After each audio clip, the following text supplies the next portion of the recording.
ಡಾಲಾಯ್ತ್ ಅವರ ಸಾರಥ್ಯದಲ್ಲಿ the Friday Times news. Anjuman ಸಂಸ್ಥೆಯಿಂದ ಸಮಾಜಮುಖಿ ಕಾರ್ಯಗಳು, ಸಮುದಾಯದ ಅಭಿವೃದ್ಧಿ ಕಾರ್ಯಗಳಿಗೆ ಪ್ರಥಮ ಆದ್ಯತೆ. ಇಮ್ತಿಯಾಜ್ ಮಾನ್ವಿ. ಗದಗ ಬಿಡಗೇರಿ ಅಂಜುಮನ್ ಎ ಇಸ್ಲಾಂ ಸಂಸ್ಥೆಯು ಸಮಾಜದ ಜನರ ಅಭಿವೃದ್ಧಿಗಾಗಿ 2005ರಲ್ಲಿ ಕರ್ನಾಟಕ ವಕ್ಫ್ ಬೋರ್ಡ್ನಲ್ಲಿ ನೋಂದಣಿ ಮಾಡಲಾಯಿತು. ಆಗಿನ ಸಂದರ್ಭದಲ್ಲಿ ಎಸ್ಎಂ ಕೃಷ್ಣನಗರದಲ್ಲಿರುವ ರಿಜಿಸ್ಟರ್ ನಂಬರ್ 866 ಸಂಸ್ಥೆಗೆ ನೀಡಲಾಗಿರುವ ಜಾಗೆಯ ಮೇಲೆ ವಕ್ಫ್ ನೋಂದಣಿಯನ್ನ ಮಾಡಲಾಗಿತ್ತು. ಸುಮಾರು 2005ರಿಂದ ಯಾವುದೇ ಕೆಲಸ ಕಾರ್ಯಗಳನ್ನು ನಡೆಸದೆ, ಸಮುದಾಯದ ಅಭಿವೃದ್ಧಿ ಕಾರ್ಯಗಳಿಗೆ ಒತ್ತು ನೀಡದೆ ಈ ಸಂಸ್ಥೆಯು ಹೆಸರಿಗೆ ಮಾತ್ರ ಇತ್ತು. ಅಂಜುಮನ್ ಸಂಸ್ಥೆಯು ನಗರದ ಎಲ್ಲಾ ಜಮಾತ್, ಮಸ್ಜಿದ್ ಕಮಿಟಿಗಳು, ದರ್ಗಾ ಕಮಿಟಿಗಳು, ಈದ್ಗಾ ಕಮಿಟಿಗಳು ಹಾಗೂ ಖಬ್ರಸ್ತಾನ್ ಕಮಿಟಿಗಳ ಒಂದು ಮೇಲಾಡಳಿತ ಕಮಿಟಿ ಆಗಿದೆ. ಸಮಾಜದ ಯಾವುದೇ ಆಗು ಹೋಗುಗಳ ಕುರಿತು ಹಾಗೂ ಯಾವುದೇ ಸಂದರ್ಭದಲ್ಲಿ ಸಮುದಾಯದ ಪರವಾದ ನಿರ್ಣಯ ಕೈಗೊಳ್ಳುವ ಅಧಿಕಾರ ಕೇವಲ ಅಂಜುಮನ್ ಸಂಸ್ಥೆಗೆ ಮಾತ್ರ ಇದೆ ಎಂದು ಕಾರ್ಯದರ್ಶಿ ಇಮ್ತಿಯಾಜ್ ಮಾನ್ವಿ ತಿಳಿಸಿದರು. ನಗರದ ಪತ್ರಿಕಾ ಭವನದಲ್ಲಿ ಸುದ್ದಿಗೋಷ್ಠಿ ನಡೆಸಿ ಮಾತನಾಡಿದ ಅವರು, ಸಮಾಜದ ಜನರ ಒಳ್ಳೆಯ ಮತ್ತು ಕೆಟ್ಟ ಸಂದರ್ಭಗಳಲ್ಲಿ ಅವರ ನ್ಯಾಯಬದ್ಧ ಹಕ್ಕುಗಳಿಗಾಗಿ ತೀರ್ಮಾನ ಕೈಗೊಳ್ಳುವ ಅಧಿಕಾರ ಅಂಜುಮನ್ ಎ ಇಸ್ಲಾಂ ಸಂಸ್ಥೆ ಹೊಂದಿದೆ. ಸಂಸ್ಥೆಯ ಉದ್ದೇಶ ರಾಜಕೀಯ ಮಾಡುವುದು ಅಲ್ಲ ಅಥವಾ ಸಂಸ್ಥೆಯಿಂದ ವೈಯಕ್ತಿಕ ಬೆಳವಣಿಗೆ ಮಾಡಿಕೊಳ್ಳುವುದೂ ಅಲ್ಲ. ಸಂಸ್ಥೆಯು ಸಮುದಾಯದ ಜನರ ಹಿತ ಕಾಪಾಡುವುದು ಮತ್ತು ಸಮಾಜದ ಜನರ ಮೇಲೆ ಅನ್ಯಾಯಗಳು ನಡೆದಾಗ ಅದನ್ನು ವಿರೋಧಿಸುವುದು, ಜೊತೆಗೆ ಅನ್ಯಾಯಕ್ಕೆ ಒಳಗಾದ ಜನರಿಗೆ ನ್ಯಾಯ ಕೊಡಿಸುವಲ್ಲಿ ಹೋರಾಟ ನಡೆಸುವುದು, ಇನ್ನೂ ಹಲವಾರು ಸಮಾಜದ ಜನಪರವಾದ ಕೆಲಸ ಕಾರ್ಯಗಳನ್ನು ಮಾಡುವ ಮೂಲಕ ಸಮುದಾಯದ ಜನರ ವಿಶ್ವಾಸ ಗಳಿಸಬೇಕಾದ ಜವಾಬ್ದಾರಿ ಈ ಸಂಸ್ಥೆಯ ಆಡಳಿತ ಮಂಡಳಿದಾಗಿರುತ್ತದೆ. ಇದನ್ನು ಅರಿಯದ ಹಿಂದಿನ ಸಂಸ್ಥೆಯ ಆಡಳಿತ ಮಂಡಳಿಯು ಈ ಸಂಸ್ಥೆಯನ್ನು ಕೇವಲ ರಾಜಕೀಯ ಪ್ರಚಾರಕ್ಕಾಗಿ ಹಾಗೂ ತಮ್ಮ ವೈಯಕ್ತಿಕ ಬೆಳವಣಿಗೆಗೆ ಬಳಸಿಕೊಂಡಿರುವುದು ವಿಪರ್ಯಾಸ. 2005ರಿಂದ 2009ರವರೆಗೆ ಪ್ರಚಾರದಲ್ಲಿ ಇಲ್ಲದೆ ಇದ್ದ ಅಂಜುಮನ್ ಎ ಇಸ್ಲಾಂ ಸಂಸ್ಥೆಯು 2009ರಲ್ಲಿ ಇಡೀ ಗದಗ ಜಿಲ್ಲೆಯಲ್ಲಿ ವ್ಯಾಪಕವಾಗಿ ಪ್ರಚಾರ ಪಡೆದುಕೊಂಡಿತ್ತು. 2009ರಲ್ಲಿ ಸಂಸ್ಥೆಯ ಬೈಲಾ ಪ್ರಕಾರ ಪ್ರಥಮ ಬಾರಿಗೆ ಚುನಾವಣೆಯನ್ನು ನಡೆಸಲಾಗಿತ್ತು. ಪ್ರಥಮ ಬಾರಿ 1800ಕ್ಕಿಂತ ಹೆಚ್ಚು ಸದಸ್ಯರು ಅಂಜುಮನ್ ಎ ಇಸ್ಲಾಂ ಸಂಸ್ಥೆಯಲ್ಲಿ ಸದಸ್ಯತ್ವವನ್ನು ಪಡೆದುಕೊಂಡು ಚುನಾವಣೆಯಲ್ಲಿ ತಮ್ಮ ಮತವನ್ನು ಚಲಾಯಿಸಿದರು. ಆಗಿನ ಸಂದರ್ಭದಲ್ಲಿ ಅನೇಕ ಗುಂಪುಗಳು ರಚನೆ ಮಾಡಿಕೊಂಡು ಚುನಾವಣೆಗೆ ಸ್ಪರ್ಧೆ ಮಾಡಿದ್ದರು. ಇದರಲ್ಲಿ ತಮ್ಮ ಪ್ರಭಾವವನ್ನು ಬೀರಿ ಕೆಲವರು ಅಂಜುಮನ್ ಸಂಸ್ಥೆಯ ಆಡಳಿತ ಮಂಡಳಿಗೆ ಆಯ್ಕೆಯಾದರು. 2009ರಲ್ಲಿ ಸಂಸ್ಥೆಯ ಚುನಾವಣೆ ಸಂದರ್ಭದಲ್ಲಿ ಸಮುದಾಯ ಜನರು ಇಟ್ಟುಕೊಂಡಿದ್ದ ನೂರಾರು ಆಸೆಗಳಿಗೆ ತಕ್ಕಂತೆ ಕೆಲಸ ಕಾರ್ಯಗಳು ಆಗದೆ ಆಡಳಿತ ಮಂಡಳಿಯು ಕೇವಲ ರಾಜಕೀಯ ಪ್ರಚಾರಕ್ಕಾಗಿ ಸಂಸ್ಥೆಯನ್ನು ಬಳಸಿಕೊಂಡು ತಮ್ಮ ವೈಯಕ್ತಿಕ ಬೆಳವಣಿಗೆಗೆ ಸಂಸ್ಥೆಯನ್ನು ಬೇಕಾಬಿಟ್ಟಿಯಾಗಿ ಉಪಯೋಗಿಸಿಕೊಂಡರು. 2009ರಿಂದ 2016ರವರೆಗೆ ಕಳಸಾಪುರ ಗ್ರಾಮ ಪಂಚಾಯಿತಿ ವ್ಯಾಪ್ತಿಗೆ ಬರುವ ಮಲಸಮುದ್ರ ರಸ್ತೆಯ 2081/136 ಪೈಕಿ ರಿಜಿಸ್ಟರ್ ನಂಬರ್ 220/ಬ ಇದರ ಅಳತೆ 10,000 ಚದರ ಫೂಟ್ ಈ ಆಸ್ತಿಯನ್ನ ಸಂಸ್ಥೆಯ ಹೆಸರಿಗೆ ಮಾಡಿಸಿದ್ದು ಬಿಟ್ಟರೆ ಸಮಾಜದ ಯಾವುದೇ ಆಗು ಹೋಗುಗಳ ಬಗ್ಗೆ ಚಿಂತಿಸದೆ ಮತ್ತು ಜನರ ಪರವಾದ ಯಾವುದೇ ಕೆಲಸ ಕಾರ್ಯಗಳು ಮಾಡದೆ ಸರ್ವಾಧಿಕಾರದಿಂದ ಆಡಳಿತವನ್ನು ನಡೆಸುತ್ತಾ ಬಂದಿರುವುದನ್ನು ವಿರೋಧಿಸಿದ ನೌಜವಾನ್ ಅಂಜುಮನ್ ಕಮಿಟಿ ಅಸ್ತಿತ್ವಕ್ಕೆ ತಂದು ಸುಮಾರು ವರ್ಷಗಳಿಂದ ನಡೆಯುತ್ತಿರುವ ಸರ್ವಾಧಿಕಾರ ಆಡಳಿತ ಮಂಡಳಿಯನ್ನ ಕೊನೆಗೊಳಿಸಿ ಸಮುದಾಯದ ಜನರ ಏಳಿಗೆಗಾಗಿ ಅಂಜುಮನ್ ಸಂಸ್ಥೆ ರಚನೆ ಆಗಬೇಕೆಂದು ಆಗ್ರಹಿಸಿ ನೂರಾರು ಜನರು ಬೀದಿಗೆ ಇಳಿದು ಹೋರಾಟ ನಡೆಸಿದರು. ನೌಜವಾನ್ ಅಂಜುಮನ್ ಕಮಿಟಿಯಿಂದ ನೀಡಿದ ಮನವಿಯಂತೆ ಆಗಿನ ರಾಜ್ಯ ವಕ್ಫ್ ಬೋರ್ಡ್ ಅಧ್ಯಕ್ಷರಾಗಿದ್ದ ಡಾ ಮಹಮ್ಮದ್ ಯೂಸುಫ್ ಅವರು ತಮ್ಮ ಕಚೇರಿಗೆ ಬರಲು ತಿಳಿಸಿದರು. ನೌಜವಾನ್ ಅಂಜುಮನ್ ಕಮಿಟಿಯ ಕೆಲ ಮುಖಂಡರು ಸೇರಿ ವಕ್ಫ್ ಬೋರ್ಡ್ ಅಧ್ಯಕ್ಷರನ್ನ ಭೇಟಿ ಮಾಡಿ ಗದಗ ಬಿಡಗೇರಿ ಅಂಜುಮನ್ ಸಂಸ್ಥೆಯ ಕುರಿತು ವಿಸ್ತಾರವಾಗಿ ವಿವರಿಸಲಾಗಿತ್ತು. ಇದನ್ನು ಗಂಭೀರವಾಗಿ ಅವಲೋಕಿಸಿದ ಅಧ್ಯಕ್ಷರು ಅಂಜುಮನ್ ಸಂಸ್ಥೆಯನ್ನ ಮರುಜೀವ ತುಂಬಲು ಹಾಗೂ ಸಮಾಜದ ಒಳ್ಳೆಯ ಕೆಲಸ ಕಾರ್ಯಗಳನ್ನು ಮಾಡಲು ತಮ್ಮ ಅಧಿಕಾರವನ್ನು ಉಪಯೋಗಿಸಿ ದಿನಾಂಕ 23/9/2015ರಂದು 11 ಜನರ ಅಡ್ಯಾಕ್ ಕಮಿಟಿಯನ್ನ ರಚನೆ ಮಾಡಿ ಅಧಿಕೃತವಾಗಿ ಆದೇಶವನ್ನು ಹೊರಡಿಸಿದರು. ಗದಗ ಬಿಡಗೇರಿ ಅಂಜುಮನ್ ಎ ಇಸ್ಲಾಂ ಸಂಸ್ಥೆಯನ್ನ ಮರುಜೀವ ನೀಡಲು ಹಾಗೂ ಸಮುದಾಯದ ಜನಪರವಾದ ಕಾರ್ಯಕ್ರಮಗಳನ್ನು ನಡೆಸಲು 11 ಜನರ ಆಡಳಿತ ಮಂಡಳಿಯ ಜೊತೆಗೆ ಸಮಾಜದ ಏಳಿಗೆಗಾಗಿ ಶ್ರಮಿಸುತ್ತಿದ್ದ ಹಾಗೂ ಸಮಾಜ ಸೇವೆಯಲ್ಲಿ ಗುರುತಿಸಿಕೊಂಡಿರುವ 14 ಜನರು ಗೌರವ ಸದಸ್ಯರಾಗಿ ಮಾಡಿಕೊಂಡು 25 ಜನರ ತಂಡದೊಂದಿಗೆ ಸಂಸ್ಥೆಯ ಹಾಗೂ ಸಮಾಜದ ಜನರ ಆರ್ಥಿಕ, ಸಾಮಾಜಿಕ, ಶೈಕ್ಷಣಿಕ ಮತ್ತು ರಾಜಕೀಯ ಬದಲಾವಣೆಗಾಗಿ ಕೆಲಸವನ್ನು ಪ್ರಾರಂಭಿಸಲಾಯಿತು ಎಂದರು. ಪತ್ರಿಕಾಗೋಷ್ಠಿ ವೇಳೆ ಅಂಜುಮನ್ ಸಂಸ್ಥೆಯ ಅಧ್ಯಕ್ಷ ಮೊಹಮ್ಮದ್ ಯೂಸುಫ್ ನಮಾಜಿ, ಖಜಾಂಚಿ ಬಾಷಾ ಸಾಬ್ ಮಲ್ಸಮುದ್ರ, ಇಲಿಯಾಸ್ ಖೈರಾತಿ, ಅಬ್ದುಲ್ ಕರೀಂ, ಅಬ್ದುಲ್ ಲತೀಫ್ ಶೇಖ್, ಉಮರ್ ಫಾರೂಕ್ ಹುಬ್ಬಳ್ಳಿ, ಅನ್ವರ್ ಶಿರ್ಹಟ್ಟಿ, ಮಹಮ್ಮದ್ ಶಾಲ್ಗಾರ್, ಸಮೀರ್ ಜಮಾದಾರ್, ಮಹಮ್ಮದ್ ಜುನೈದ್, ಆಸಿಫ್ ಅಲಿ ಮುಲ್ಲಾ, ರಫೀಕ್ ಜಮಾಲ್ ಖಾನ್, ಜುನೈದ್ ಮುಜ್ಗಿ, ಅಸ್ರಫ್ ಅಲಿ ಹೊಸಳ್ಳಿ ಸೇರಿದಂತೆ ಇತರರು ಭಾಗಿಯಾಗಿದ್ದರು. ಈ ಒಂದು ಪತ್ರಿಕಾಗೋಷ್ಠಿ ಒಳಗೆ ನಮ್ಮ ಸಂಸ್ಥೆಯ ಅಧ್ಯಕ್ಷರು ಮತ್ತು ಉಪಾಧ್ಯಕ್ಷರು ಸದಸ್ಯರುಗಳು ಉಪಸ್ಥಿತರಿದ್ದಾರೆ. ಮೊದಲನೇದಾಗಿ ಈ ಒಂದು ಪತ್ರಿಕಾಗೋಷ್ಠಿಗೆ ನಮ್ಮೆಲ್ಲ ಮಾಧ್ಯಮ ಮಿತ್ರರಿಗೆ ಸ್ವಾಗತವನ್ನು ಕೋರುತ್ತಾ, ಭಾಳ ಪ್ರಮುಖವಾಗಿ ಅಂಜುಮನ್ ಸಂಸ್ಥೆಯಿಂದ ಬರುವಂಥ ದಿನಮಾನಗಳಲ್ಲಿ ಪ್ರಥಮ ಬಾರಿಗೆ ನಗರದಲ್ಲಿ ಬೃಹತ್ವಾದ ಒಂದು ವಿದ್ಯಾರ್ಥಿಗಳ ಹಾಸ್ಟೆಲ್ ಉದ್ಘಾಟನೆ ಕಾರ್ಯಕ್ರಮ, ಕಟ್ಟಡ ಕಾರ್ಯಕ್ರಮ ನೆರವೇರಿಸಬೇಕು ಅಂತೇಳಿ ಈ ಒಂದು ಪ್ರಮುಖ ಉದ್ದೇಶ ಇಟ್ಕೊಂಡು ಇವತ್ತು ಗೋಷ್ಠಿಯನ್ನು ನಡೆಸ್ತಾ ಇದ್ವಿ. ಗದಗ ಬಿಡಗಿರಿ ಅಂಜುಮನ್ ಕಮಿಟಿ ಕಳೆದ 23/9/2005 ಅಧಿಕೃತವಾಗಿ ಜಿಲ್ಲಾ ವಕ್ಫ್ ಬೋರ್ಡಲ್ಲಿ ನೋಂದಣಿ ಮಾಡಿಸಲಾಗಿದೆ. ಆ ನೋಂದಣಿ ಸಂದರ್ಭದಲ್ಲಿ ನಗರದಲ್ಲಿರ್ತಕ್ಕಂಥ ಎಸ್ ಎಂ ಕೃಷ್ಣ ನಗರ ಅಲ್ಲಿರ್ತಕ್ಕಂಥ ಅಂಜುಮನ್ ಸಂಸ್ಥೆಯ ಆಸ್ತಿಯ ನೋಂದಣಿ ಕೂಡ ಆ ಒಂದು ಸಂದರ್ಭದಲ್ಲಿ ಮಾಡಿಸಲಾಗಿತ್ತು. ಅದಾದ ನಂತರ 2005ರಿಂದ 2009ವರೆಗೂ ಅಂಜುಮನ್ ಸಂಸ್ಥೆಯಿಂದ ಯಾವುದೇ ಸಮಾಜದ ಅಭಿವೃದ್ಧಿ ಕಾರ್ಯಗಳು ಕೆಲಸಗಳು ಆಗಿಲ್ಲ ಅಂಥೇಳಿ ಮತ್ತು 2009ರಲ್ಲಿ ಚುನಾವಣೆ ಮಾಡಬೇಕು ಅಂತೇಳಿ ಪ್ರಥಮ ಬಾರಿಗೆ ಅಂಜುಮನ್ ಸಂಸ್ಥೆಯ ಒಂದು ಚುನಾವಣೆ ನಡೆಸಲಾಗಿತ್ತು. ಆ ಒಂದು ಸಂದರ್ಭದಲ್ಲಿ ಸುಮಾರು 1800 ಚಿಲ್ಲರ ಸದಸ್ಯರು ಆ ಒಂದು ಸಂಸ್ಥೆಗೆ ಸದಸ್ಯತ್ವವನ್ನು ಪಡೆದುಕೊಂಡಿದ್ದರು. ಆ ಒಂದು ಸದಸ್ಯರು ಚುನಾವಣೆಯಲ್ಲಿ ತಮ್ಮ ಮತವನ್ನು ಚಲಾಯಿಸುವ ಮೂಲಕ ಒಂದು ಅಂಜುಮನ್ ಸಂಸ್ಥೆಗೆ ಆಡಳಿತ ಮಂಡಳಿಯನ್ನು ಅಸ್ತಿತ್ವಕ್ಕೆ ತರಲಾಗಿತ್ತು. ಅದಾದ ನಂತರ 2009ರಿಂದ 2015ವರೆಗೂ ಸಮಾಜದ ಏನು ಅಭಿವೃದ್ಧಿ ಕಾರ್ಯಗಳಿದ್ದು ಸಮಾಜದ ಜನರಿಗಾಗಿ ಮಾಡಬೇಕಾದಂಥ ಕೆಲಸಗಳ ಬಗ್ಗೆ ಕೆಲಸ ಮಾಡಬೇಕಾಗಿತ್ತು. ಅದನ್ನು ಆಮೆಗತಿಯಲ್ಲಿ ಸಾಗಿರುವಂಥ ಗಮನಕ್ಕೆ ತಂದಿದ್ದರಿಂದ 2015ರಲ್ಲಿ ಈ ಒಂದು ಅಂಜುಮನ್ ಕಮಿಟಿನ ರದ್ದುಗೊಳಿಸಬೇಕು ಮತ್ತು ಚುನಾವಣೆಗೆ ನಡೆಸಬೇಕು ಅಂತೇಳಿ ಗದಗ ಬಿಡಗಿರಿಯಲ್ಲಿ ಸುಮಾರು 100 ಜನ ನೌಜವಾನ್ ಕಮಿಟಿಗಳು ಸೇರಿಕೊಂಡು ಅಂಜುಮನ್ ಸಂಸ್ಥೆಯ ಚುನಾವಣೆ ಆಗಬೇಕು ಅಂತೇಳಿ ಒಂದು ಹೋರಾಟನ ನಡೆಸುವಂಥ ಸಂದರ್ಭ ಆಗಿತ್ತು. ಆ ಹೋರಾಟ ಆದ ನಂತರ ರಾಜ್ಯ ವಕ್ಫ್ ಬೋರ್ಡು ಆಗಿನ ಅಧ್ಯಕ್ಷರಾದಂಥ ಡಾಕ್ಟರ್ ಮೊಹಮ್ಮದ್ ಯೂಸುಫ್ ಅವರು ಈ ಒಂದು ಹೋರಾಟಕ್ಕೆ ಸಹಕರಿಸಿ ನಮಗೆ ಅವರು ಕಚೇರಿಗೆ ಬರೋಕ್ಕೆ ಹೇಳಿದರು. ಆವಾಗ 2005ರಿಂದ 2015ವರೆಗೂ ಕಳೆದ ಒಂದು 10 ವರ್ಷದಿಂದ ಅಂಜುಮನ್ ಸಂಸ್ಥೆಯಿಂದ ಏನು ಕೆಲಸ ಆಗಬೇಕಾಗಿತ್ತು, ಏನಾಗಿಲ್ಲ ಅನ್ನೋದ್ರ ಬಗ್ಗೆ ವಿಸ್ತಾರವಾಗಿ ವಿವರಣೆ ಕೊಟ್ಟ ನಂತರ ಅವರಾಗಿ ಒಂದು ಅಡಾಕ್ ಕಮಿಟಿನ ಒಂದು ರಚನೆ ಮಾಡಿಕೊಡ್ತೀವಿ.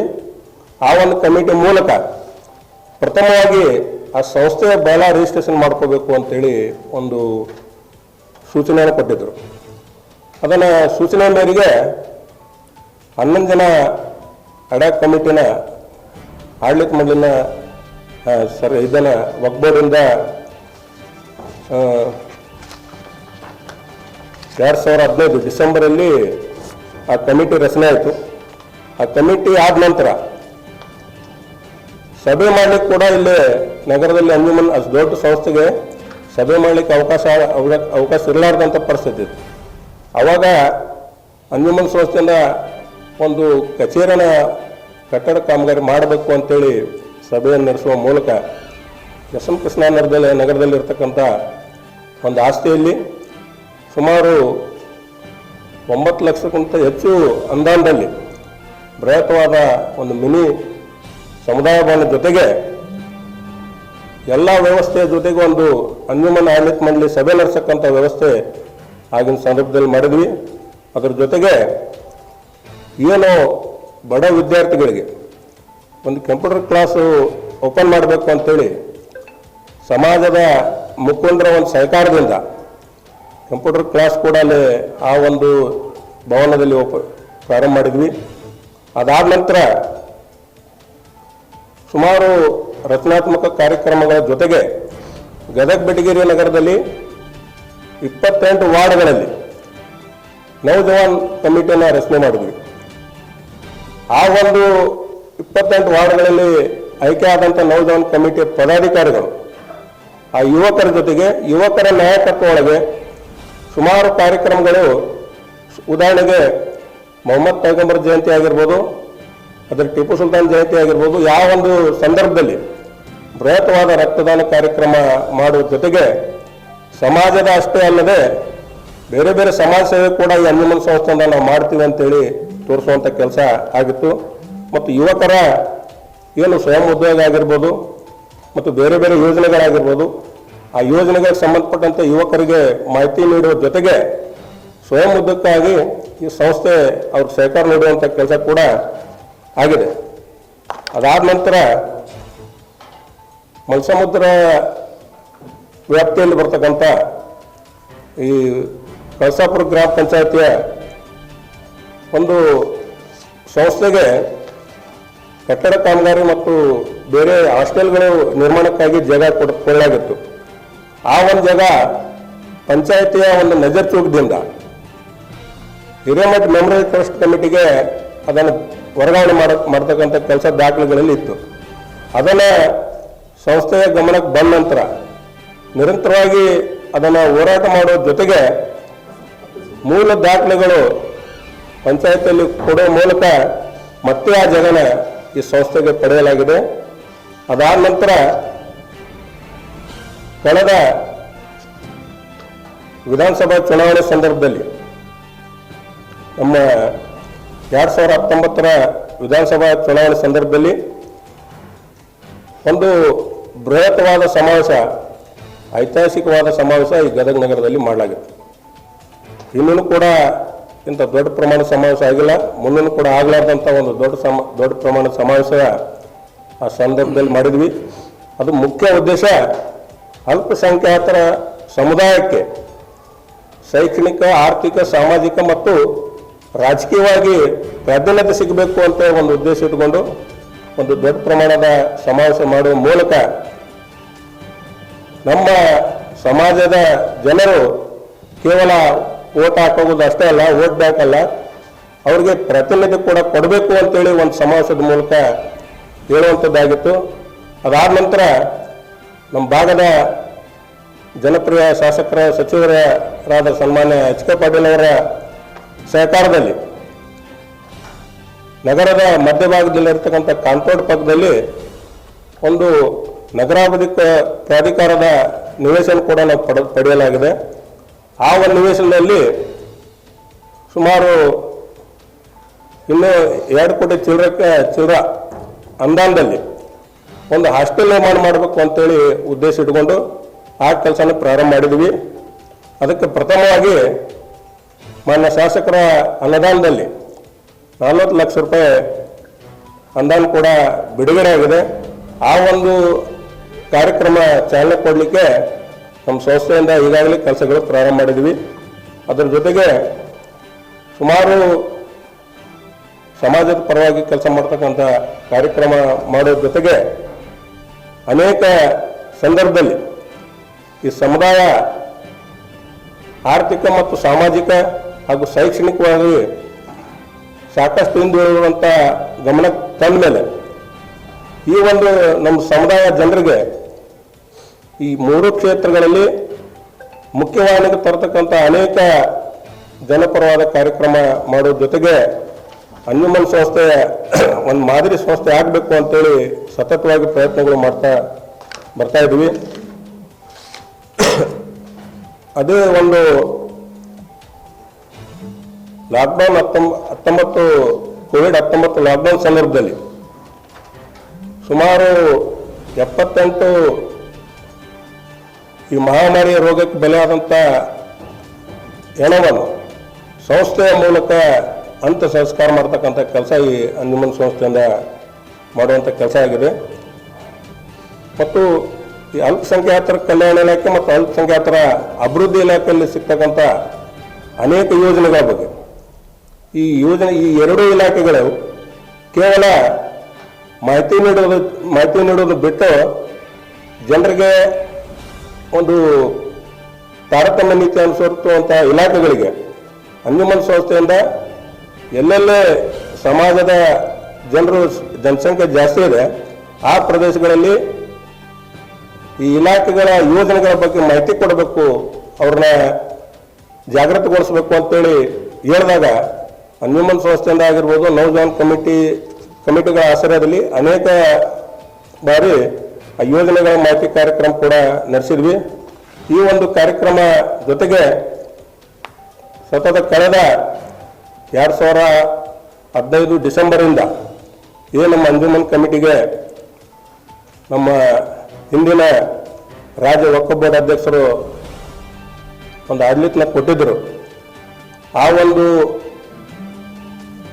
ಕೆಲಸದಿಂದ ಅವರಿಟ್ಟಂಥ ಭರವಸೆ ಮೇಲೆ ಅನೇಕ ರಚನಾತ್ಮಕ ಕಾರ್ಯಕ್ರಮಗಳು ಕೂಡ ನಾವು ಮಾಡ್ತಾ ಬರ್ತಾ ಇದ್ದೀವಿ. ಈ ಒಂದು ಸಂದರ್ಭದಲ್ಲಿ ಎಲ್ಲ ನಮ್ಮ ಗದಗ ಬೆಟಗೇರಿ ನಗರದ ಎಲ್ಲ ಜಮಾತಿನ ಮುಖಂಡರಾಗಿರ್ಬೋದು, ನವಜವಾನ್ ಕಮಿಟಿಯ ಎಲ್ಲ ಮುಖಂಡರಾಗಿರ್ಬೋದು ಮತ್ತು ಬೇರೆ ಬೇರೆ ನಮ್ಮ ಸಮಾಜದ ಮುಖಂಡರುಗಳು ಈ ಒಂದು ರಚನಾತ್ಮಕ ಕಾರ್ಯಕ್ರಮಗಳಿಗೆ ಸಾಕಷ್ಟು ಸಹಾಯ ಸಹಕಾರ ಕೂಡ ನೀಡುತ್ತಿರ್ತದೆ. ಅವ್ರಿಗೆ ನಮ್ಮ ಸಂಸ್ಥೆಯ ಪರವಾಗಿ ಧನ್ಯವಾದಗಳನ್ನು ಸಲ್ಲಿಸ್ತಾ ಇದ್ದೀವಿ. ನಮ್ಮ ಸಂಸ್ಥೆಯ ಎಲ್ಲ ಸದಸ್ಯರು ಕೂಡ ಅನೇಕ ಸಂದರ್ಭದಲ್ಲಿ ಎಲ್ಲ ಕೆಲಸವನ್ನು ಬಿಟ್ಟು ಆ ಕಾರ್ಯಕ್ರಮಗಳಿಗೆ ಸಹಕಾರ ಕೊಟ್ಟಿದ್ದಾರೆ.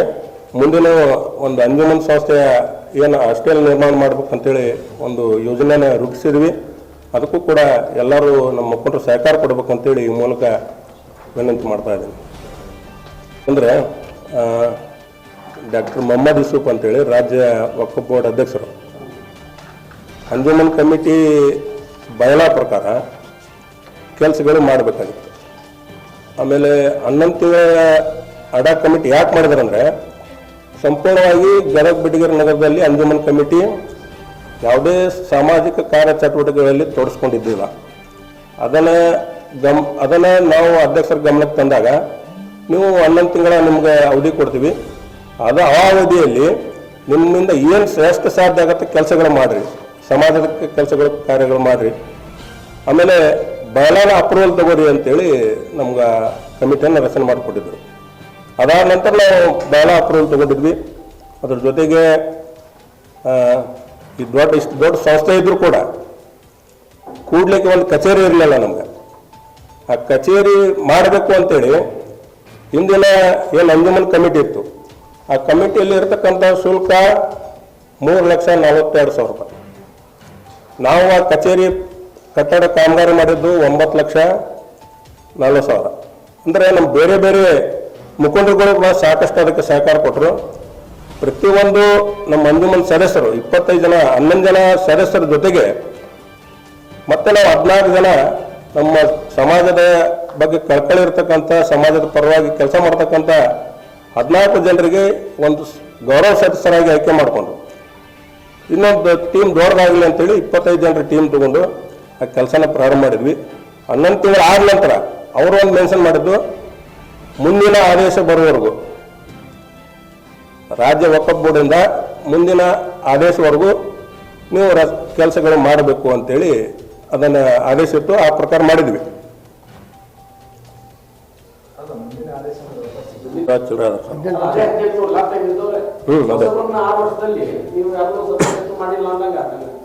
ಈಗ ಕೆಲವೊಂದು ಏನಂತ ಸರಿ, ಈಗ ಚುನಾವಣೆ ಮಾಡಬೇಕಾಗಿತ್ತು, ನಾವು ಒಪ್ಕೊಂತೀವಿ.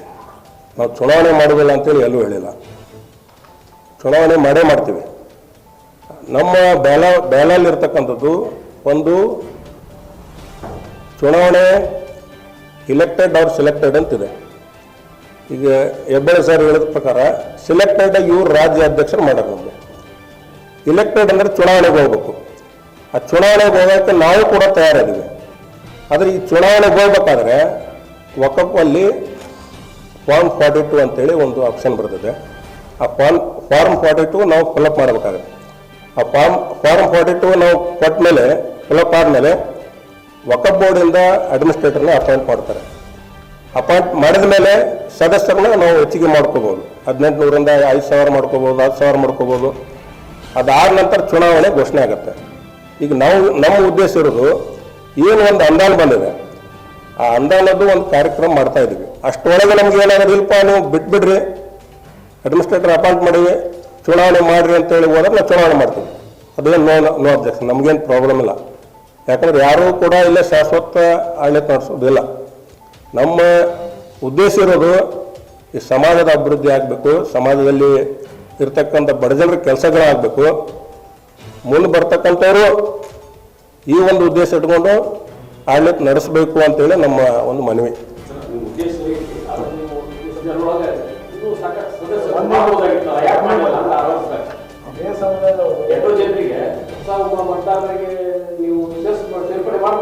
ಇಲ್ಲ ಸರ್, ಇದು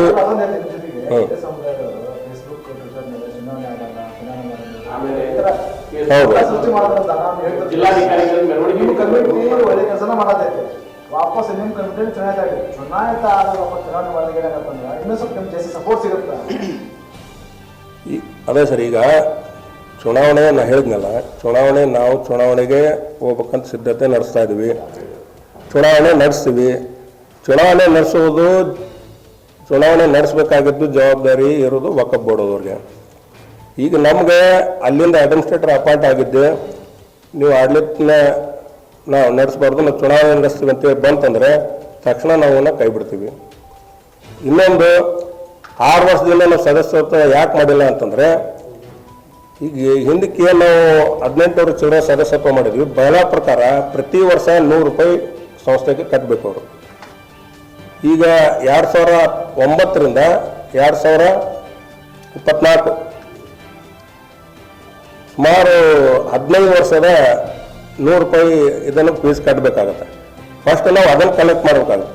ಅದು ಕಟ್ಟಿದ್ರೆ ಮಾತ್ರ ಅವರು 1800 ಚಿಲ್ಲರೆ ಸದಸ್ಯರು ಮುಂದುವರೆಯಕ್ಕೆ ಸಾಧ್ಯತೆ. ಬಹಳ ಪ್ರಕಾರ ನಾನು ಹೇಳುವುದಿಲ್ಲ, ಬಹಳ ಪ್ರಕಾರ ಈ ಹೊಸ ಸದಸ್ಯರು ಯಾವಾಗ ಮಾಡುವಂಥ ಸಂದರ್ಭ ಬರ್ತೈತೆ ಅಂತ ಚುನಾವಣೆ ಸಂದರ್ಭದಲ್ಲಿ. ಚುನಾವಣೆ ಘೋಷಣೆ ಆಯ್ತಂದ್ರೆ ಅದಕ್ಕೆ ಕಾಲಾವಕಾಶ ಇರ್ತೈತೆ.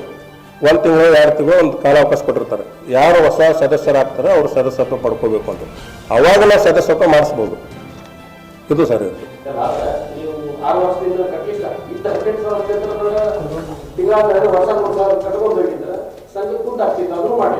ಅದು ನೋಡಿ ಸರ್, ಈಗ ನಾವು ಆ್ಯಕ್ಚುಲಿ ತಮ್ಮ ಗಮನಕ್ಕೆ ತರೋದಂದ್ರೆ, ನಾವು ಏನು ಅಡ್ಮಿನಿಸ್ಟ್ರೇಟರ್ ನಮಗೆ ರಾಜ್ಯ ಅಧ್ಯಕ್ಷರು ಒಂದು ಆಡಳಿತನ ಕೊಟ್ಟಿದ್ರು, 11 ತಿಂಗಳ ಅಂತೇಳಿ ನಾವು ಕೆಲಸ ಮಾಡಿದ್ವಿ. ನಮ್ಮ ತಲೆಯಾಗ 11 ತಿಂಗಳ ಅಂತೇಳಿ ನಾವು ಇಟ್ಕೊಂಡು ಕೆಲಸ ಮಾಡಿದ್ದು. 11 ತಿಂಗಳೊಳಗೆ ಎಷ್ಟು ಸಾಧ್ಯ ಆಗತ್ತೆ ಅಷ್ಟು ಕೆಲಸ ಮಾಡೋಣ ಅಂತೇಳಿ ಮಾಡಿದ್ವಿ. ಅದ್ರ ಜೊತೆಗೆ ನಾವು ಏನು ನಮ್ಮ ಜಮಾತುಗಳು ಎಷ್ಟು ಜನ ಆದ್ರೆ ಆ ಜಮಾತುಗಳ ಗಮನಕ್ಕೆ ತಂದೆ ಕೆಲಸ ಮಾಡಿದ್ವಿ. ಸುಮಾರು ಕಾರ್ಯಕ್ರಮಗಳು ಏನು ಮಾಡಿದ್ವಿ, ಆ ಕಾರ್ಯಕ್ರಮದಲ್ಲಿ ಗದಗ ಬೆಡಗೇರಿ ನಗರದಲ್ಲಿರ್ತಕ್ಕಂಥ ಎಲ್ಲ ಜಮಾತುಗಳಿಗೆ ಮಾಹಿತಿಯನ್ನು ಕೊಟ್ಟಿದ್ವಿ. ಇಂಥ ಕಮಿಟಿ ರಚನೆ ಮಾಡ್ಕೊಂಡು ಬಂದಿದ್ದು, ಕಮಿಟಿ ರಚನೆ ಆಗಿದ್ದು ಅವ್ರಿಗೆ ಮಾಹಿತಿ ಕೊಟ್ಟಿವಿ. ಕಮಿಟಿ ಆದ ನಂತರ ಕಾರ್ಯಕ್ರಮಗಳು ಮಾಡೋದು ಮಾಹಿತಿಗಳು ಕೊಟ್ಟಿವಿ. ಅಂದ್ರೆ ಈ ಜಮಾತುಗಳು ನಮಗೆ ಸುಪ್ರೀಮು. ಜಮಾತುಗಳು ಏನು ತೀರ್ಮಾನ ತಗೊಳ್ತಾರೆ ಆ ಒಂದು ತೀರ್ಮಾನಕ್ಕೆ ಅಂಜುಮನ್ ನಡೆದಿದೆ. ಮತ್ತು ಅಂಜುಮನ್ ಕಮಿಟಿ ಕೂಡ ಏನು ನಮ್ಮ ಸಮಾಜದ ಎಷ್ಟು ಸಂಘಟನೆಗಳದಾವು, ಎಲ್ಲೆಲ್ಲೇ ಸಂಸ್ಥೆಗಳದಾವು, ಆ ಸಂಸ್ಥೆಗಳಿಗೆ ಅಂಜುಮನ್ ಕಮಿಟಿ ಸುಪ್ರೀಂ ಇದು ಇರೋದು. ಈಗ ನಾವು 11 ತಿಂಗಳ ನಮ್ಗೆ ಏನು ಕಾಲಾವಧಿ ಇತ್ತು, ಅವಕಾಶ ಇತ್ತು, ಆ ಅವಕಾಶದಲ್ಲಿ ಎಷ್ಟು ಸಾಧ್ಯ ಆಗುತ್ತೆ ನಾವು ಕೆಲಸಗಳು ಮಾಡಿದ್ವಿ. ಈಗೂ ತಮ್ಮನ್ನ ಗಮನಕ್ಕೆ ತರ್ತಾ ಇದ್ವಿ. ಏನೋ ಬೇರೆ ಬೇರೆ ವಾಟ್ಸಪ್ಪು ಫೇಸ್ಬುಕ್ದಲ್ಲಿ ಅಂಜುಮನ್ ಬಗ್ಗೆ ಇಲೆಕ್ಷನ್ ಆಗ್ಬೇಕಂತೇಳಿ ಹೇಳಕ್ಕೆ ಪ್ರಜಾಪ್ರಭುತ್ವ ಐತಿ, ಅವ್ರಿಗೆ ಕೇಳುವಂಥ ಅಧಿಕಾರ ಐತಿ, ಕೇಳಿ. ಈಗ ನಾವು ಅವ್ರಿಗೆ ಉತ್ತರ ಕೊಡೋದು, ಅದಕ್ಕೆ ಕೆಲವೊಂದು ತಾಂತ್ರಿಕ ತೊಂದರೆಗಳದಾವು. ಒಂದು ಚುನಾವಣೆ ಆಗ್ಬೇಕಂದ್ರೆ ಅದಕ್ಕೆ ಆರ್ಥಿಕ ಸಹಾಯ ಬೇಕಾಗುತ್ತೆ. ಅಂಜುಮನ್ನಲ್ಲಿ ಸದಸ್ಯತ್ವ ಮಾಡಿದರೆ ಅದನ್ನು ಹಣ ಕೂಡೀಕರಣ ಆಗುತ್ತೆ. ಆದರೆ ಅದನ್ನು ಡಿಕ್ಲೇರ್ ಮಾಡಬೇಕಾಗಿದ್ದು ವಕಫ್ ಬೋರ್ಡ್ದವ್ರು. ವಕಫ್ ಬೋರ್ಡ್ದವ್ರು ನಮಗೆ ಅಡ್ಮಿನಿಸ್ಟ್ರೇಟರ್ ಅಪಾಯಿಂಟ್ ಮಾಡಿದ್ವಿ, ಚುನಾವಣೆ ಮಾಡ್ರಿ ಅಂತೇಳಿ ಬಂತಂದರೆ 100% ನಾವು ಚುನಾವಣೆಗೆ ಹೋಗ್ತೀವಿ. ನಮ್ಮಲ್ಲಿ ಚುನಾವಣೆಗೆ ಹೋಗ್ತಾರೋ ಬಿಡ್ತಾರೋ ಅದು ಬೇರೆ. ನಮಗೆ ಎಲ್ಲಿವರೆಗೂ ನಮ್ಮ ಕಾಲಾವಕಾಶ ಐತಿ ಅಲ್ಲಿವರೆಗೂ ನಮ್ಮ ಸಮಾಜದ ಕೆಲಸ ಮಾಡ್ಬೇಕಂತ ಸಿದ್ಧತೆ ಮಾಡ್ಕೊತಾ ಇದ್ವಿ, ಮಾಡ್ತಾ ಇದ್ವಿ. ತರಬೇಕಂತಾನೆ ಏನು ಮಾನ್ಯ ಶಾಸಕರು ಈ ಒಂದು ಸಂಸ್ಥೆಯ ಜನರು ಆರ್ಥಿಕ, ಸಾಮಾಜಿಕ ಮತ್ತು ಶೈಕ್ಷಣಿಕವಾಗಿ ಮುಖ್ಯವಾಹಿನಿಗೆ ಬರಬೇಕು, ಮುಂದಾಗಬೇಕು ಅಂತೇಳಿ ಸಾಕಷ್ಟು ಸಹಕಾರಗಳು ನೀಡ್ತಾ ಬಂದಿದ್ದಾರೆ. ಒಂದು ನಗರದ ಕಾಂತೋಟ ಪಕ್ಕದಲ್ಲಿರ್ತಕ್ಕಂಥ ಏನು ಜಾಗ ತೊಗೊಂಡಿದ್ವಿ, 24 ಗುಂಟೆ ಜಾಗನ ತೊಗೊಂಡಿದ್ದು. ಅದಕ್ಕೆ ನಗರಾಭಿವೃದ್ಧಿ ಕೋಶದಲ್ಲಿ, ನಗರಾಭಿವೃದ್ಧಿ ಟೌನ್ ಪ್ಲಾನಿಂಗಲ್ಲಿ 33 ಲಕ್ಷ ರೂಪಾಯಿ ನಾವು ಹಣನ ತುಂಬಬೇಕಾಗಿತ್ತು. ಅದನ್ನು ನಮ್ಮ ಸಂಸ್ಥೆಯಿಂದ ಸಂಸ್ಥೆಯೊಳಗೆ ಆರ್ಥಿಕ ಮಟ್ಟ ಅಂತೂ ಇಲ್ಲ, ಹಣ ಯಾವುದೂ ಇಲ್ಲ. ಆದರೆ ನಮ್ಮ ಸಂಸ್ಥೆಯ ಸದಸ್ಯರು ತಮ್ಮಿಂದ ಎಷ್ಟು ಸಾಧ್ಯ ಆಗುತ್ತೆ ಅಷ್ಟು ಕಟ್ಟಿದ್ರು. ಅದ್ರ ಜೊತೆಗೆ ನಮ್ಮ ಸಮಾಜದ ಅನೇಕ ಮುಖಂಡರು ಆ ಒಂದು ಸಂದರ್ಭದಲ್ಲಿ ಸಾಕಷ್ಟು ಸಹಕಾರನ ಕೊಟ್ಟು ತಮ್ಮಿಂದ ಎಷ್ಟು ಸಾಧ್ಯ ಆಗುತ್ತೆ ಹಣನ ಕ್ರೋಢೀಕರಿಸಿಕೊಟ್ಟು, ಅದ್ರ ಜೊತೆಗೆ ನಮ್ಮ ಶಾಸಕರ ಅನುದಾನದಲ್ಲಿ ಕೂಡ ನಾವು ಹಣನ ಪಡೆದುಕೊಂಡು ಈ ಒಂದು 33 ಲಕ್ಷ ರೂಪಾಯಿ ಜಮಾ ಮಾಡಿ ಆ ಒಂದು ಆಸ್ತಿ ತಗೊಳ್ಳುವಂಥ ಕೆಲಸ ಆಗಿದೆ.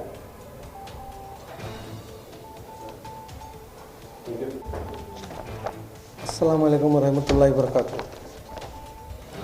ಅಂಜುಮನ್ ಸಂಸ್ಥೆಯಿಂದ ನೂತನ ವಿದ್ಯಾರ್ಥಿಗಳ ಹಾಸ್ಟೆಲ್ ಕಟ್ಟಡ ಕಾಮಗಾರಿಗೆ ಉದ್ಘಾಟನೆ ಕುರಿತು ಪ್ರತಿಗೋಷ್ಠಿ. ಈ ಪ್ರತಿಗೋಷ್ಠಿಯಲ್ಲಿ ಬಂದಂಥ ಎಲ್ಲ ನಮ್ಮ ಅಂಜುಮನ್ ಕಮಿಟಿ ಸದಸ್ಯರು ಹಾಗೂ ಇಲ್ಲಿ ಬಂದಂಥ ಎಲ್ಲ ನಮ್ಮ ಪತ್ರಿಕಾಗೋಷ್ಠಿಯ ಎಲ್ಲ ಗೆಳೆಯರೇ, ಇವತ್ತು ನಮಗೊಂದು ಅಡ್ಯಾಕ್ ಕಮಿಟಿ ಮಾಡಿಕೊಟ್ಟ ಮೇಲೆ ನಾವು ಏನು ಮಾಡೀವಿ ಅನ್ನೋದು ನಿಮ್ಮ ಮುಂದೆ ನಮ್ಮ ಇಮ್ತಿಯಾಜ್ ಮಾನವಿಯವರು ಎಲ್ಲ ವಿವರವಾಗಿ ಎಲ್ಲ ಹೇಳ್ಯಾರ. ನಾವೇನು 11 ತಿಂಗಳ ಅಡ್ಯಾಕ್ ಕಮಿಟಿ ಮಾಡಿದ ಮ್ಯಾಕ ಇಲ್ಲಿ ಬಂದ ಮೇಲೆ ನಮ್ಗೆ ಎಲ್ಲೂ ಕುಂದ್ರಾಗ ನಮ್ಗೆ ಜಾಗ ಇದ್ದಿಲ್ಲ. ನಾವು ಎಲ್ಲಿ ಕಮಿಟಿ ಮಾಡ್ಬೇಕು, ಏನು ಮೀಟಿಂಗ್ ಮಾಡ್ಬೇಕು, ನಾವು ಎಲ್ಲಿ ಏನು ಮಾಡ್ಬೇಕು, ಅಂಜುಮನ್ ಜಾಗ ಎಲ್ಲಿದೆ ಅನ್ನೋದು ನಮ್ಗೆ ಅದರದ್ದು ಅದು ಗೊತ್ತಿದ್ದಿಲ್ಲ. ಆ ಪ್ರಕಾರ ಇರುವಾಗ ನಾವು ಎಲ್ಲೆಲ್ಲೇ ನಿಂತು ನಾವು ಒಂದು ಮೀಟಿಂಗ್ ಮಾಡ್ಕೊಂಡು ಬಂದ ಮೇಲೆ ನಮಗೆಲ್ಲ ನಮ್ಗೆ ಗೊತ್ತಾದ. ಆಮೇಲೆ ನಮ್ಮ ಜಾಗ ಇಲ್ಲ, ಒಂದೇ ಜಾಗ ಆಶ್ರಯ ಕಾಲನಿ ಕೃಷ್ಣನಗರದಾಗ ನಮ್ಮ ಜಾಗ ಐತಿ ಅಂದರೆ ಹಿಂದ್ಲವ್ರು ನಮಗೇನೂ ಕೊಟ್ಟಿದ್ದಿಲ್ಲ. ಆ ಬಂದ ಮೇಲೆ ಆ ಜಾಗದ ಮ್ಯಾಗ ಹೋಗಿ ನಾವು ಒಂದು ಕಟ್ಟಡ ಮಾಡಬೇಕು. ಆ ಕಟ್ಟಡ ಮುಖಾಂತರ ನಾವು ಒಂದು ಕಾರ್ಯಾಲಯ ಮಾಡಿ ನಮ್ಮ 200 ಜನ ಕುಂದ್ರಷ್ಟ ಒಂದು ದೊಡ್ಡ ಕಾರ್ಯಾಲಯ ಮಾಡಿ ಮಿನಿ ಕಾರ್ಯಾಲಯ ಮಾಡೀವಿ. ಅಲ್ಲಿದ್ದು ನಾವೇನೈತಿ ಹುಡುಗರಿಗೇನು ಟೈಪಿಂಗ್ ಕಲಿಯೋತ ಇನ್ನೂ ಶೈಕ್ಷಣಿಕವಾಗಿ ಮುಂದುವರಿಲಿ ಅಂಥವು ಕೆಲಸನೂ ಭಾಳ ಮಾಡಿ. ಆಮೇಲೆ ಮುಂದೇನಾದರೂ ಒಂದು ಪೇಪರ್ಸ್ ಇದ್ದಿಲ್ಲ ನಮ್ಮ ಕಡೆ, ಒಂದು ಉತ್ತಾರ ಇದ್ದಿಲ್ಲ. ಬರೀ ನಮ್ಮ ಕಡೆ ಒಂದು DR ಪಾಟೀಲ್ ಸಾಹೇಬ್ರು ಕೊಟ್ಟಿದ್ದು ಒಂದು ಲೆಟ್ರ್ ಇತ್ತು ನಮ್ಮ ಕಡೆ ಬರೀ. ಆ ಲೆಟ್ರ್ ಮುಖಾಂತರ ನಮಗೆ ನಮ್ಮದು ಅಂಜುಮನ್ ಅನ್ನೋದು ಅದ್ರ ಮ್ಯಾಗ ಏನಂದ್ರೆ ಬರೀ ಒಂದು ರೀಸಾ ನಂಬರ್ 886 ಇದು ಏನೈತಿ ನಮ್ಗೆ ಇದು ಇವರು ನಮ್ಮ DR ಪಾಟೀಲ್ ಸಾಹೇಬ್ರು ಕೊಟ್ಟಿದ್ದು. ಅದ್ರ ಒಳಗೆ ಒಂದು ಲೆಟ್ರ್ ಇತ್ತು. ಅದು ಏನೈತಿ ನಾವು ಮೊದಲು ಅದು ಏನೈತೆ ಅದಕ್ಕೆ ಎಲ್ಲ ಡಾಕ್ಯುಮೆಂಟ್ಸ್ ಎಲ್ಲ ಕೂಡಿಸಿ ಅದಕ್ಕೆ ಅದರದ್ದೊಂದು ಫಾರ್ಮ್ ನಂಬರ್ 3 ಉತ್ತಾರ ಮಾಡಿಸಿದ್ದು. ಅದಕ್ಕೆ ಉತ್ತಾರನೂ ಇದ್ದಿಲ್ಲ. ಆಮೇಲೆ ಹೆಂಗೆ ಬರ್ಕೊಂತ ಹೋದ್ರೆ ನಾವು ಏನು ಟೈಮ್ ನೀವು ಈಗ ನಮಗೆಲ್ಲರಿಗ ನಮ್ಮ ಮಾಧ್ಯಮದವರೆಲ್ಲ ಕೇಳಿದ್ದಕ್ಕೆ ಅದಕ್ಕೆ ಹೇಳತ್ತೀನಿ. ಮುಂದೆ ನಾವು ಮತ್ತೀಗ ಮಲ್ಸಂಬರ್ದಾಗ ನಮಗೊಂದು ಇದು ಬಂದಿದ್ದು ನೋಡ್ರಿ, ಅದಕ್ಕೂ ನಮಗೇನು ಅಲ್ಲಿ ಏನಿದ್ದಿಲ್ಲ. ಬರೀ ಅದು ಬಸವೇಶ್ವರ ಮೆಮೋರಿಯಲ್ ಟ್ರಸ್ಟ್ ಅಂತೇಳಿ, ಹಿರೇಮಠ ಮೆಮೋರಿಯಲ್ ಟ್ರಸ್ಟ್ ಅಂತೇಳಿ ಹೋಗ್ಬಿಡ್ತು. ಆಮೇಲೆ ನಾವು ಹೋಗಿ ಕೇಳ್ಬಿಟ್ಟೆ ನಮ್ಗೆ ಜಾಗ 24 ಅಷ್ಟೇ ಉಳಿದಿತ್ತಂದ್ರು. ಅವಾಗ ಅವರು ನಮ್ಮ ಸಾದಿಕ್ ನರ್ಗುಂದ ದಂಡಿನವರು ಅವರೆಲ್ಲ ಇದ್ದಾಗ ತೊಗೊಂಡಿದ್ದು ಜಾಗ ಅದು. ಅವಾಗ ಬಂದ್ಬಿಟ್ಲೆ ಅವರು ನಜರ್ ತಪ್ಪಲಿಂದ ಅದು ಆಗೈತೆ ಅಂತೇಳಿ ಅದಕ್ಕೆಲ್ಲರೂ ಕೂಡ ಹೋರಾಟ ಮಾಡಿ ಅದರದ್ದು ಏನೂ ಪೇಪರ್ಸ್ ಇದ್ದಿಲ್ಲ ನಮ್ಮ ಕಡೆ, ಬರೀ ಅದು ಐತೆ ಅನ್ನೋದಕ್ಕೆ. ಅದಕ್ಕೆ ಫಾರ್ಮ್ ನಂಬರ್ 3 ಮಾಡೋಕ್ಕೆ ಹಲವಾರು ಹೋರಾಟಗಳು ಮಾಡಿದ್ವಿ. ನಮ್ಮ ಶಾಸಕರ HK ಪಾಟೀಲ್ ಸಾಹೇಬ್ರು ಅದಕ್ಕೆ ನಮಗೆಲ್ಲ ಏನಾಯ್ತು ಒಂದು ಆಮೇಲೆ ಅವ್ರು ಕರೆದು ಆಫೀಸರ್ಗೆ ಹೇಳಿ ನಮ್ಮ ಜಾಗ ಏನೈತೆ 10,000 ಜಾಗ ಇತ್ತಲ್ಲಿ, ಆ 10,000 ರೂಪಾಯಿ 10,000 ಜಾಗ ನಮ್ಗೆ ಹೊಳಿಗೆ ಕೊಡಿಸಿದ್ರು. ಆಮೇಲೆ ಅದಕ್ಕೆ ಅನುದಾನನೂ ಕೊಟ್ಟರು, 7,50,000 ರೂಪಾಯಿ ಅನುದಾನ ಕೊಟ್ಟರು. ಆ ಅನುದಾನ ಇದ್ರಲಿಂದ ನಾವು ಕಂಪೌಂಡ್ ರೆಡಿ ಮಾಡಿಸಿವ್ರಿ, ಅಲ್ಲೇ ಕಂಪೌಂಡ್ನು ಕಡಿಸಿವಿ. ಆಮೇಲೆ ನಮಗೀಗ ನಮ್ಮ ಮನೆಯವ್ರು ಹೇಳ್ದಂಗೆ ಲಾಸ್ಟ್ ಟೈಮ್ ನಮಗೇನು ಮತ್ತೊಂದು ಜಾಗ ತೊಗೊಂಡು 25,800 ಸ್ಕ್ವೇರ್ ಫೀಟ್ ಜಾಗ ನಮ್ಮ ಕಾಂತೋಟ ಇದ್ರಾಗ ಒಂದು ಜಾಗ ತೊಗೊಂಡು ಅದಕ್ಕೂ ಏನೈತಿ ಎಲ್ಲ ನೊಂದು ಎಲ್ಲ ಖರೀದಿ ನೊಂದು ಎಲ್ಲ ಮಾಡಿಸ್ಕೊಂಡಿದ್ರು. ಅದಾಗ ಏನೈತಿ ನಮ್ಗೆ ಎಲ್ಲಿ ಈ ಜಾಗ ಐತಲ್ಲ ಈ ಆಸ್ತಿ ಮಾಡೋಕೆ ಅಂಜುಮನ್ಗೊಂದು ಶಕ್ತಿ ಕೊಡೋಕೆ, ನಮ್ಮ ಜನರಿಗೆ ಒಂದು ಆರ್ಥಿಕ ಶೈಕ್ಷಣಿಕ ಎಲ್ಲ ನೆರವಾಗಕ್ಕೆ ಏನು ನಾವು ಕೆಲಸ ಮಾಡೋಕ್ಕೆ ನಮ್ಗೆ ಟೈಮ್ ಹೋತ್ರಿ. ಆಮೇಲೆ ನಡ್ಬರ್ಕ ನಮ್ಮದು ಇದನ್ನು ಕೋವಿಡ್ ಬಂತು. ಕೋವಿಡ್ ಬಂದಮೇಲೆ ಆ ಕೋವಿಡ್ದಾಗೂ ನಮ್ಮ ಸಮಾಜದಿಂದ ಅಂಜುಮನ್ಲಿಂದ ನಾವು 78 ಶವ ಸಂಸ್ಕಾರ ಮಾಡಿದ್ವಿ. 78 ಶವ ಸಂಸ್ಕಾರ ಮಾಡಿದ್ವಿ. ಆಮೇಲೆ ಒಂದು ನೌಜವಾನ್ ಕಮಿಟಿ ಕಟ್ಟಿದ್ವಿ. ಆ ನೌಜವಾನ್ ಕಮಿಟಿ ಕಟ್ಟಿ ಹಲವಾರು ಹೋರಾಟ ಮಾಡಿದ್ವಿ. ಕೇಂದ್ರ ಸರ್ಕಾರದಿಂದ ಒಂದು CA NRC ಒಂದು ಇದು ಆಗೈತೆ, ಅದರದ್ದು ಒಂದು ಏನೈತೆ ನಾವು ಹೋರಾಟ ಮುಖಾಂತರ ನಾವು CA NRC ಅದೂ ದೊಡ್ಡ ಹೋರಾಟ ಮಾಡಿದ್ವಿ. ಆಮೇಲೆ ನಮ್ಮ ರಾಜ್ಯ ಸರ್ಕಾರದ ಹಿಜಾಬ ಒಂದು ಇದು ಬಂದು ಅದನ್ನು 30,000 ಜನಸಂಖ್ಯೆ ಒಂದು ಕೂಡಿಸಿ ಅದು ಹೋರಾಟ ಮಾಡಿದ್ವಿ. ನಮ್ಮ ಜನರಿಗೆ ಏನು 2005ರಾಗ ನಮ್ಮ ಏನು ಅಂಜುಮನ್ ಕಮಿಟಿ ಆಗಿತ್ತು. ಅವಾಗ್ಲಿಂದ ಏನೈತೆ ಎಲ್ಲರೂ ಎದ್ದಿದ್ದೀವ್ರಿ. ಎಲ್ಲರಿಗೂ ಜಾಗೃತಿ ಮಾಡೋಕೆ ನಾವು ಇಷ್ಟು ದಿನ ಜಗಬೇಕಾತ, ಇಷ್ಟು ದಿನ ನಾವು ಕೆಲಸ ಮಾಡಿದ್ವಿ. ಕೆಲಸ ಮಾಡಿದ್ಮ್ಯಾಗ ಈಗ ಏನೈತಿ ಮುಂದೆ ನಾವು ವಕಫ್ ಬೋರ್ಡ್ದವ್ರು ನಮ್ಗೆ ಫಾರ್ಮ್ ನಂಬರ್ 42 ಕೊಡೋಲ್ಲ. ನಾವು ಫಾರ್ಮ್ ನಂಬರ್ 42 ನಾವು ಕೊಡ್ತೀವಿ ಅಂತ ಹೇಳಿವಿ. ಏನು ನಮ್ಮ ಇದ್ರಾಗ ನಾವು ನಮ್ಮ ಮೀಟಿಂಗ್ ಆಗೈತಿ, ಆ ಪ್ರಕಾರ ಅವ್ರು ಏನು ಕೇಳ್ತೀವಿ ಕೊಡ್ತೀವಿ. ಆ ಇಲೆಕ್ಷನ್ ಏನು ಅವ್ರು ಇಲೆಕ್ಷನ್ ಮಾಡ್ತಾರೆ, ಎಲೆಕ್ಟೆಡ್ ಮಾಡ್ತಾರೆ, ಸಿಲೆಕ್ಟೆಡ್ ಮಾಡ್ತಾರೆ, ಅವ್ರು ಬಿಟ್ಟಿದ್ದು ಅವ್ರು ನಮ್ಗೆ ಏನು ಕೈದ ಅದು ಕೇಳಿ ನಾವು ಎದಕ್ಕೆ ಕೇಳ್ತಾ ಅದಕ್ಕೆ ನಾವು ಹೋಗಿ ಎಲ್ಲ ರೆಡಿ ಆಗಿ. The Friday times news Gadag.